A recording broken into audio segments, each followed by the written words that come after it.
रात अपने स्याह पर फैलाए सोई हुई थी, मगर आसमान पर चांद की जर्द चांदनी जैसे किसी राज की गवाह बनी बैठी थी।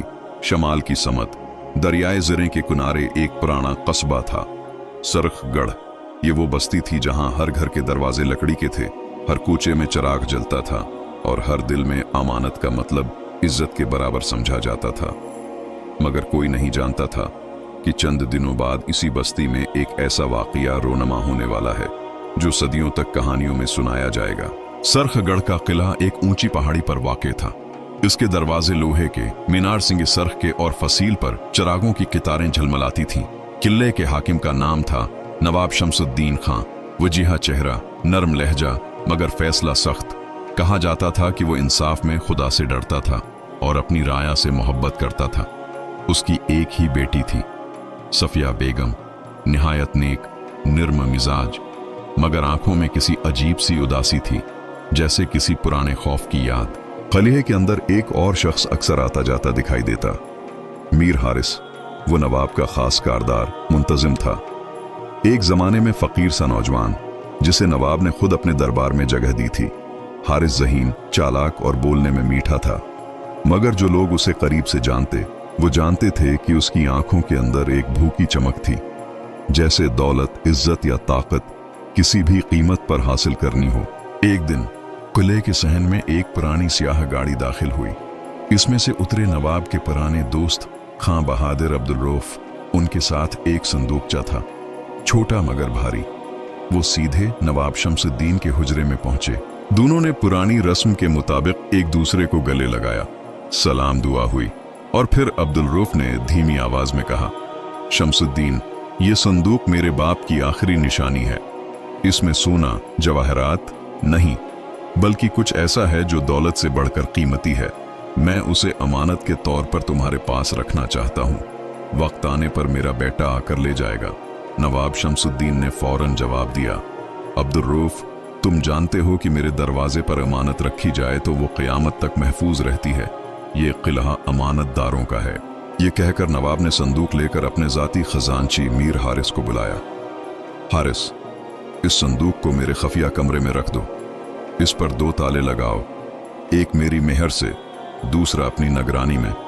मीर हारिस ने अदब से सिर झुकाया, मगर दिल में कोई और ख्याल आया। क्या वाकई इस संदूक में जवाहरात नहीं? उसके दिल ने कहा, ऐसी अमानतें अक्सर सोने की तरह चमकती हैं। अगर ये वाकई कीमती चीज हुई तो क्यों ना? मगर चेहरे पर ताबेदारी की मुस्कुराहट थी। उसने संदूक उठाया, ताले लगाए, मगर अपने कमरे की दीवार में एक खफिया सुराख से इस पर नजर रखने का इंतजाम कर लिया। रात गुजरती गई, किला खामोश, चिराग बुझते गए, मगर मीर हारिस की आंखों में नींद ना आई। वो सोचता रहा, क्या अब्दुल रऊफ ने सच कहा कि ये जवाहरात नहीं, या नवाब शमसुद्दीन भी बेखबर हैं? दिल में एक कांटा सा चबहता रहा, लालच का, तजस्सुस का और शक का। चंद दिन बाद अब्दुल रऊफ किसी मुहिम पर रवाना हुए और रास्ते में इंतकाल कर गए। उनका बेटा सईद इस वक्त सिर्फ 12 बरस का था। नवाब शमसुद्दीन ने उसे अपने पास रखा, तालीम दिलवाई और वादा किया कि जब वक्त आएगा वो अमानत लौटा देगा। साल गुजरते गए। सईद जवान हुआ, शरीफ, नरम दिल और वफादार।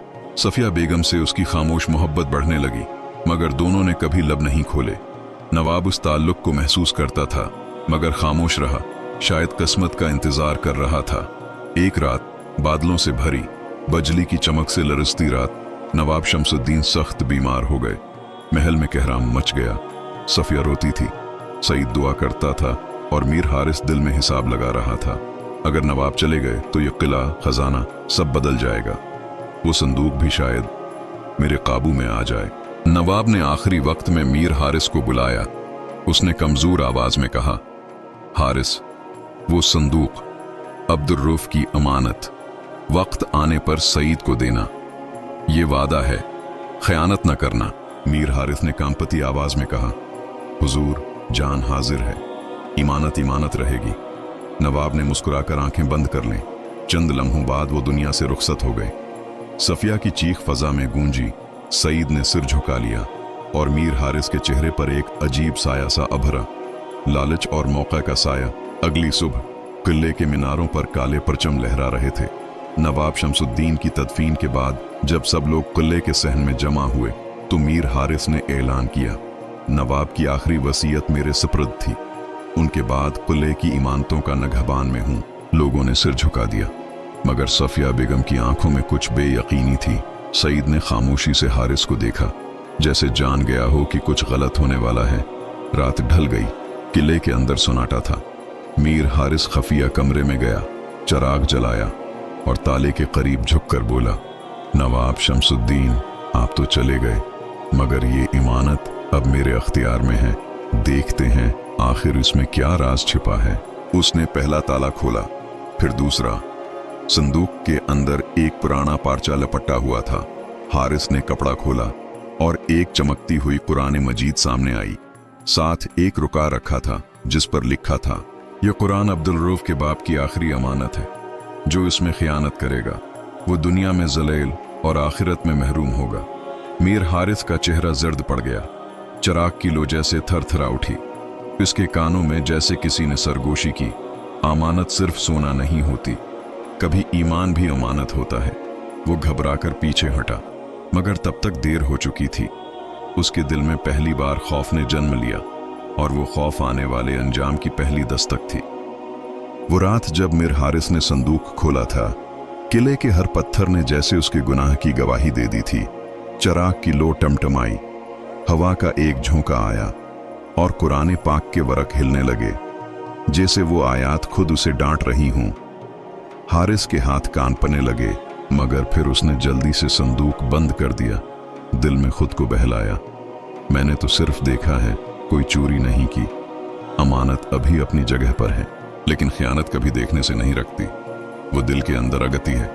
उसी रात वो सो न सका।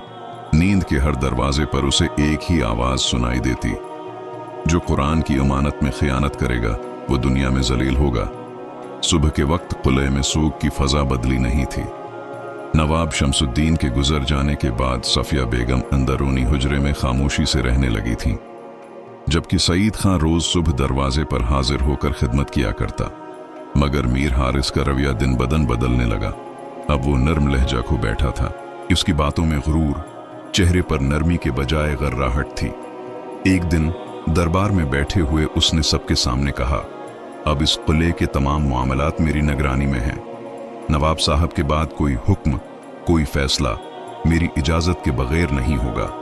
सईद ने सिर उठाकर देखा, आंखों में सवाल था, मगर हारिस ने उस पर ऐसी नजर डाली जैसे वो महज एक यतीम हो जिसकी कोई हैसियत बाकी नहीं। चंद दिन गुजरे, किले के अंदर एक और आवाज गूंजने लगी, एक खफिया साजिश की।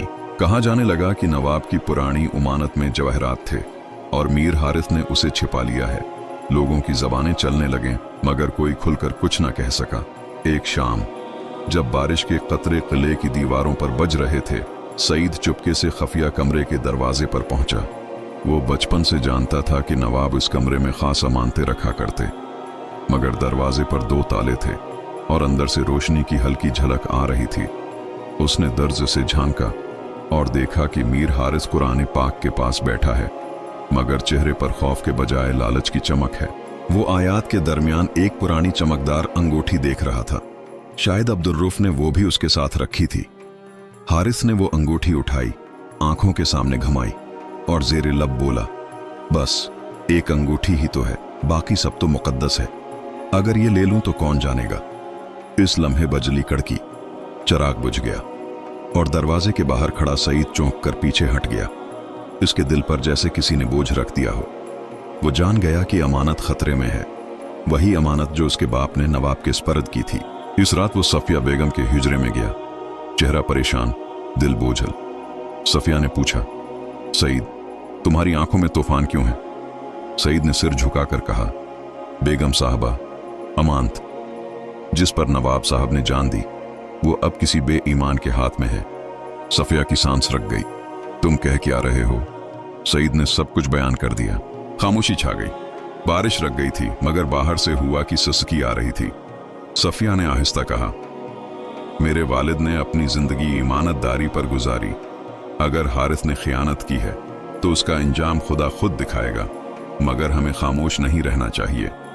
अगले दिन दरबार में मुजम्मा लगा। किले के बुजुर्ग, सिपाही और रियाया सब जमा थे। सफिया बेगम नकाब में आए और सईद के साथ तख्त के सामने जा खड़ी हुई।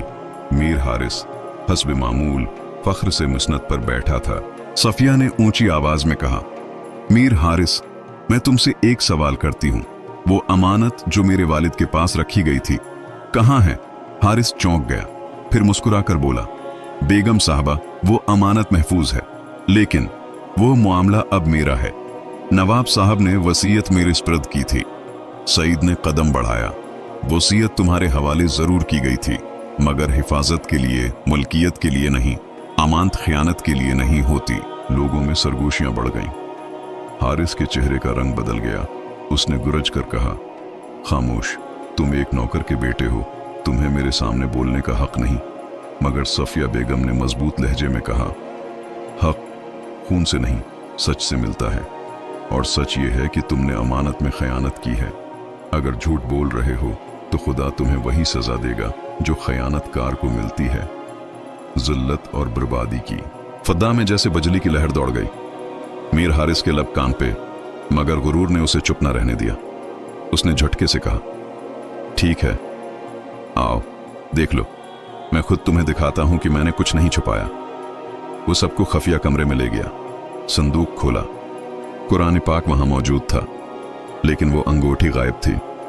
चराग की रोशनी में साफ दिखाई दे रहा था कि कुरान के पास एक खाली निशान रह गया है, जहां कभी अंगूठी रखी थी। सईद ने तड़प कर कहा, यही वो निशानी थी जो मेरे बाप ने रखी थी, तुमने उसे चरा लिया। लोगों ने शोर मचाया। सफिया की आंखों से आंसू बह निकले और मीर हारिस की जबान गंग हो गई। इसने झूठ बोलने की कोशिश की, मगर लफ्ज उसका साथ ना दे सके। इसी लम्हे कुलए की फसील पर तेज आंधी चली, चराग बुझ गए और अंधेरे में एक गहरी आवाज गूंजी, जैसे किसी ने करीब से कहा हो, अमानत में खयानत, ईमान में जवाल है। मीर हारिस ने दहल कर पीछे देखा, मगर वहां कोई न था। बस उसके हाथों की अंगुलियों में वो चोरी की हुई अंगूठी कांप रही थी, और वो अंगूठी खुद ब खुद जमीन पर गिर कर दो टुकड़े हो गई। मजमा चीख उठा। सईद सजदे में गिर गया। सफिया ने सिर उठाकर आसमान की तरफ देखा और मीर हारिस जमीन पर बैठ गया। जर्द चेहरा, लिरुस्ते हाथ और आंखों में सिर्फ एक एहसास, निदामत। उसने रोकर कहा, मैंने सिर्फ एक अंगूठी ली थी, मगर उसके बदले सब कुछ खो दिया। उसके लफ्ज फजा में बिखर गए। दरबार में खामोशी छा गई। ये वो लम्हा था जहां इंसान और शैतान के दरमियान की लकीर टूट गई थी, और मीर हारिस ने खुद अपने हाथों से अपने ईमान को जख्मी कर दिया था। रात तर आई थी। सरखगढ़ के किले पर खामोशी छाई थी, लेकिन इस खामोशी में एक एतराफ की सदा गूंज रही थी। मीर हारिस की आवाज वो दरबार के फर्श पर गिरा हुआ था, चेहरे पर आंसू और लबों पर लरजती हुई तौबा। लोग हैरत से उसे देख रहे थे। वही शख्स जो कल तक गुरूर का मुजस्मा था, आज टूटे हुए पत्थर की तरह बिखर चुका था। सईद ने आहिस्ता कहा, हारिस, अगर तुम सच बोल दो तो शायद खुदा तुम्हें माफ कर दे। वो अमानत कहाँ है? मीर हारिस ने कपकपाती आवाज में कहा, मैंने अंगूठी चरा ली थी, लेकिन वो मेरे हाथ से फिसल कर टूट गई। इसके टुकड़े अब कहीं नहीं, जैसे मेरा ईमान बिखर गया हो। इसके अल्फाज पर फजा बोझल हो गई।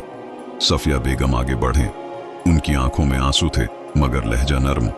अगर तुम सच में तौबा करना चाहते हो तो इस ईमान को वापस उसके असल मकाम पर रख दो, चाहे वो टूट चुकी हो, और खुदा से वो माफी मांगो जो इंसान से मुमकिन नहीं। मीर हारिस उठा। लड़खड़ाते कदमों से वो खफिया कमरे की तरफ बढ़ा। सब लोग उसके पीछे थे। चिराग दोबारा जलाए गए। कुरान पाक फिर उसी जगह रखा था, मगर अब उसके अतराफ जैसे नूर फैल गया था, जैसे वो खुद गवाही दे रहा हो कि हक जिंदा है। हारिस ने अंगूठी के 2 टुकड़े अपने कपड़े से निकाले और लरुजते हाथों से कुरान के सामने रख दिए। फिर सजदे में गिर कर रो पड़ा, है मालिक, मैंने तेरे कलाम के सामने झूठ बोला, अमानत में खियानत की। मुझे ज़लत देकर भी अगर तेरी रहमत बाकी है तो मुझे ईमान की राह दिखा दे। उसकी सुस्कियां कुले के पत्थरों से टकरा कर गूंज उठें। बाहर बजली चमकी, बादल गरजे, और उसके साथ ही दरवाजे पर सिपाहियों ने दस्तक दी। किले का मुहाफिज अंदर आया। चेहरे पर खौफ के आसार थे। मीर साहब, नीचे वाले दरवाजे के करीब जमीन फटी है और पानी उबल रहा है। सब हैरान होकर बाहर निकले। किले के नीचे जहां से पुराना कनवा गुजरता था, जमीन वाकई फट चुकी थी और नीचे से गर्म पानी के चश्मे फूट रहे थे। ये वो जगह थी जहां हारिस के कमरे के नीचे खजाने का कमरा था। सफिया बेगम ने आहिस्ता कहा, यह खुदा की निशानी है। अमानत की जगह पाक हो गई और खयानत करने वाले के नीचे जमीन पिघल गई। मीर हारिस साकित खड़ा था।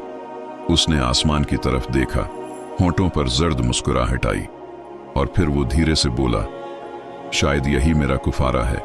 अगले ही लम्हे जमीन के दहाने से धुआं उठा, एक जोरदार आवाज आई और मीर हारिस का जिस्म इस भाप में गायब हो गया। लोगों ने खौफ से चीख मारी।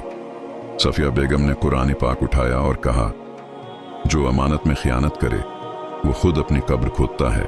कई दिन तक कल्ले में सौग रहा। सईद ने अपने वालिद की अमानत वापस ली, टूटे हुए टुकड़ों समेत, और उसे कल्ले की मस्जिद में रख दिया। वो रोज उसके पास बैठकर तलावत करता और दिल में ये दुआ करता कि अल्लाह उसे भी ऐसी राह पर कायम रखे जिस पर उसके वालिद और नवाब शमसुद्दीन चले थे। सफिया बेगम ने किले के खजांची के कमरे को बंद करवा दिया और उस पर लिखा, ये वो जगह है जहां अमानत आजमाइश बनी और आजमाइश ईमान बनी। साल गुजर गए।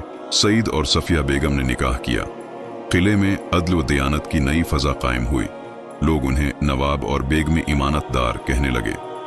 उनके दरवाजे पर लिखा था, अमानत रखो मगर नियत साफ रखो, क्योंकि इमानत की हिफाजत दरअसल ईमान की हिफाजत है। वक्त गुजरता गया मगर सरखगढ़ के लोगों के दिलों में वो वाकया हमेशा जिंदा रहा।